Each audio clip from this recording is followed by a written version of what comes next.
Bəli, dünən metroda olan texniki hadisənin təsirləri bugün də davam edir.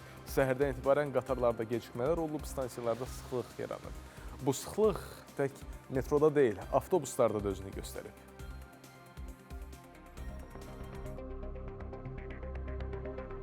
Səhər saatlarından etibarən metro stansiyalarında sərnişin sıxlığı artıb. Qatarlarda yaranan gecikmələr səbəbindən platformalarda uzun növbələr müşahidə olunub. 6 dəqiqə, 7 dəqiqə belə oldu. Həmin saatlarda ekstra dərs çıxışı olduğu üçün çox sıxlıq var idi. 20 yanmadan 5 dəqiqə gözlədim, hətta 2 dənə qatar buraxmalı oldum. Çünki çox gec gəlirlər və dolu. Mən Əcəmi stansiyasından gəlirəm, 5-6 dəqiqə gözlədim hardasa və sonra metro gəldi.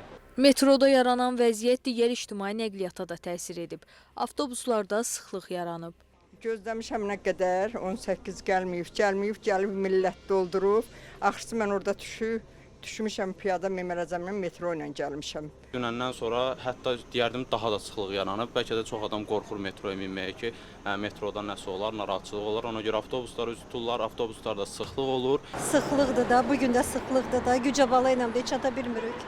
Sərnişin axınının tənzimlənməsi məqsədi ilə bəzi istiqamətlər üzrə əlavə avtobuslar xəttə buraxılıb.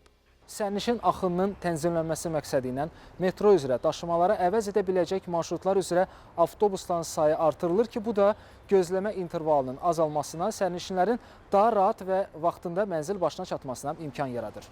Bu səbəbdən xüsusilə sərnişin sıxlığının müşahidə olunduğu metronun Elmlər Akademiyası, Nizami, 28 may, Gənclik, 20 yanvar, Nəriman Nərimanov, Koroğlu, Qara Qarayev, Neftçilər, Əhmədli stansiyaları və şəhərin digər əsas istiqamətləri üzrə marşrutlara əlavə avtobusların cəlb olunması davam etdirilir. Bakı Metropoliteni Qapalı Səhmdar Cəmiyyətindən isə bildirildi ki, ötən gün baş verən texniki nasazlığın nəticələrinin aradan qaldırılması istiqamətində işlər davam etdirilir. Qatarlara tətbiq olunan interval minimuma endirilib və hərəkət qrafiki müvəqqəti olaraq şənbə rejiminə uyğun təşkil olunub. Səhər saatlarından Bakı Metropolitenində müəyyən sıxlıqların yaranması mümkün idi və Koroğlu, 20 yanvar kimi stansiyalarda bunu əyani şəkildə nümayiş etdirdi.